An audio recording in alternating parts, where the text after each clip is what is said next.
Hello বন্ধুরা, welcome to my channel. আমি সুশান্ত।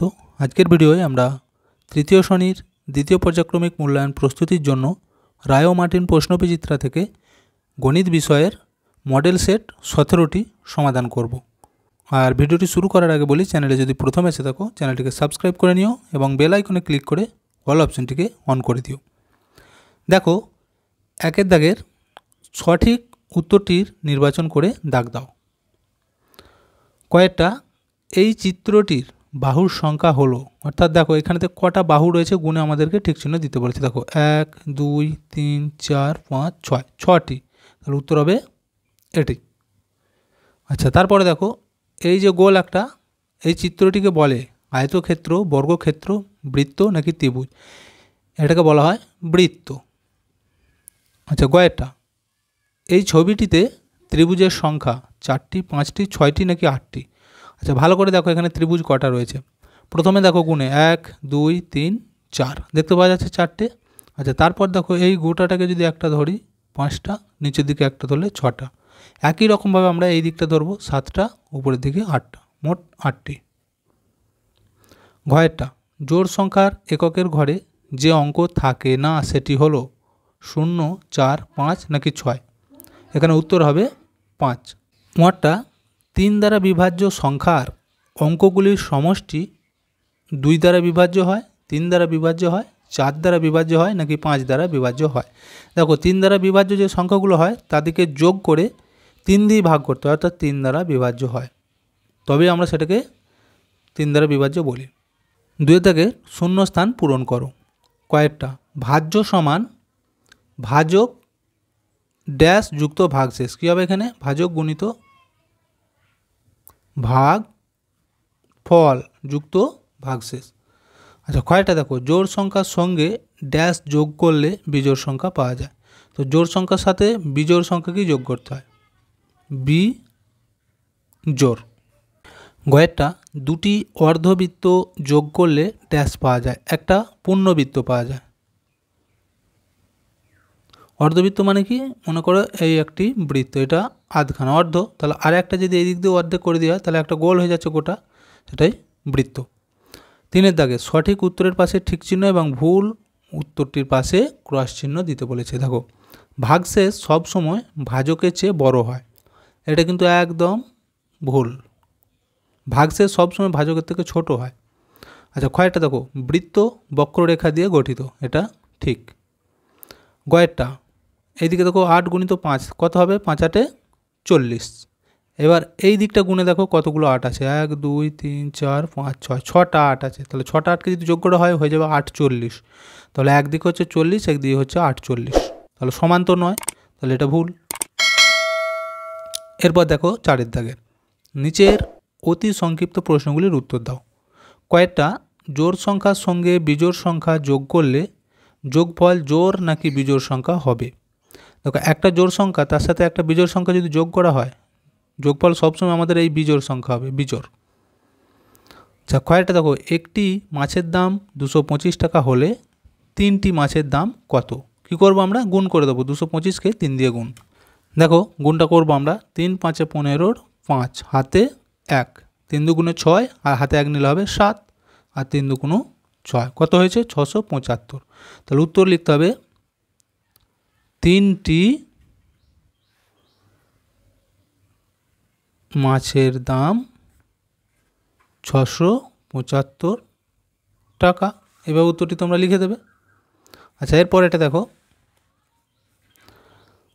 আমার বাবা আমাদের 3 ভাইকে 303 টাকা সমানভাবে ভাগ করে নিতে বললেন, প্রত্যেককে কত টাকা করে পেলাম? তাহলে দেখো 303কে 3 দিয়ে ভাগ করে দেবো, তাহলেই ভাগ হয়ে যাবে। তো এখানে আমরা ভাগটা করে নেব, 303 তাকে আমরা 3 দিয়ে ভাগ করব। দেখো প্রথমে 1 খাওয়াবো, তাহলে 3 1 3 মিলে যাচ্ছে, শূন্যটা নামাবো, 0 খাইয়ে 0 মিলিয়ে দেবো, এই 3 আছে 3টা নামাবো। আবার দেখো 3 1 3, ভাগ আমাদের মিলে গেছে। উত্তর তাহলে কত হলো? এই যে 101 টাকা, দেখতে পেয়েছো?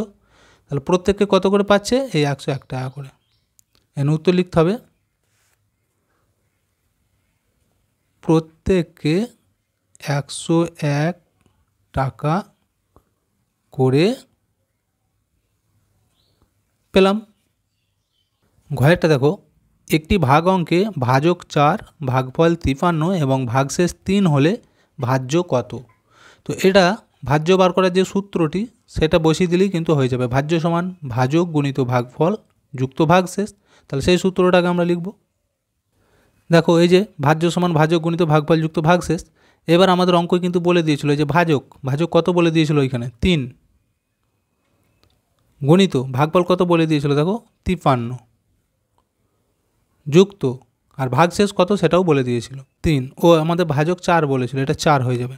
তাহলে এইবার দেখো এটা যদি আমরা সরল করে দিই উত্তর বেরিয়ে যাবে। দেখো 4 দিয়ে 53কে প্রথমে গুণ করব, 3 4 12, 2 হাতে 1, 4 5 20 আর 1 21, 221, এই 212 যোগ 3 সমান, এবার দেখো 212 সাথে যদি 3 যোগ করা হয় 215, তাহলে এই ভাজ্য 215, এটাই উত্তর। ওয়ারটা দেখো 125, 329, 137, 123, 256 সংখ্যাগুলির মধ্যে 3 ও 2 দ্বারা বিভাজ্য সংখ্যাগুলি নির্ণয় করো। তো দেখো কিভাবে তোমরা করবে, এর কিন্তু একটা নিয়ম আগেই বলে দিয়েছিলাম। 2 দ্বারা বিভাজ্য হতে গেলে কী হয়, এককের ঘরে জোড় সংখ্যা থাকে। কি কি? 2, 4, 6, 8 অথবা 0, সেগুলো থাকলে সেগুলো সব 2 দ্বারা বিভাজ্য। তার মধ্যে দেখো এখানেতে শুধুমাত্র এই যে 6 আছে, তার মানে এইটা 2 দ্বারা বিভাজ্য। আচ্ছা, বাকিগুলো এবার 3 দ্বারা বিভাজ্য কিনা দেখতে হবে। যদি আমরা যোগ করি দেখো 1 যোগ 2 যোগ 5 কত হচ্ছে, 2 একে 3 আর 5 এ 8, একে 3 দিয়ে ভাগ করা যাবে? 8কে 3 দিয়ে ভাগ করা যায় না, তাহলে 125 3 দ্বারা বিভাজ্য নয়।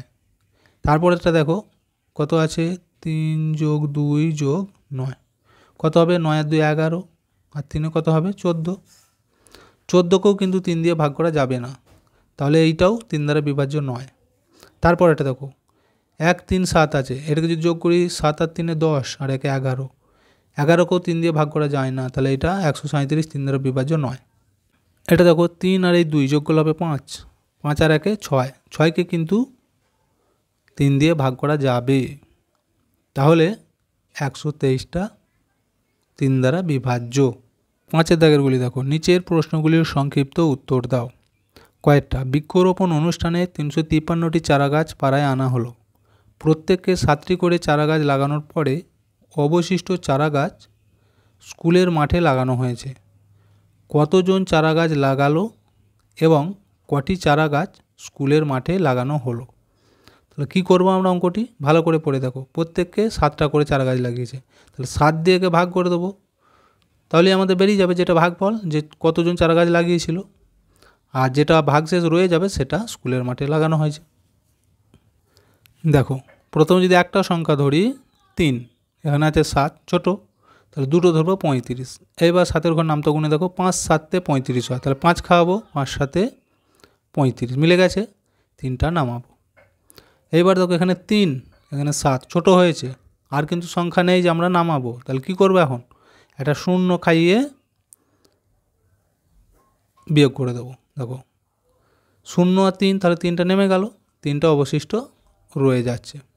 আর এই যে এইটা মাথার উপরে বেরোলো ভাগফল কত 50, তো আমাদের বলেছিল যে কতজন চারাগাছ লাগিয়েছে, তাহলে উত্তর হবে এই 50 জন। আর একটা উত্তর জানতে চেয়েছিল যে অবশিষ্টটা স্কুলের মাঠে লাগিয়েছে, তাহলে অবশিষ্ট কোনটা, এই যে যেটা রয়ে গেছে নিচয়, তাহলে 3টি চারাগাছ স্কুলের মাঠে লাগানো হয়েছিল। কয়েকটা দেখো, অমলবাবু তার ছেলে বিমলকে 50 টাকা দিলেন। বিমল সেই টাকা থেকে 21 টাকা 50 পয়সার খাতা, 12 টাকা 50 পয়সার পেন ও 15 টাকা 50 পয়সার পেন্সিল কিনল। সে কত টাকা খরচ করলো এবং বিমলের কাছে কত টাকা আছে? তাহলে কি করব, প্রথমে সে যে সমস্ত জিনিসগুলো কিনেছে সেগুলি পরপর লিখে যোগ করব, তাহলেই বেরিয়ে যাবে যে মোট কত টাকা খরচ করেছে। দেখো যোগটা করব, 0 0 0, তাহলে এখানে 0 হয়ে যাবে, 5 5-এর পর 5 গিট, 5-এর পর 6 7 8 9 10, আচ্ছা এখনও 5 আছে, তাহলে 10-এর পর 11 12 13 14 15, 15-র 5 হাতে 1 রেখে দাও।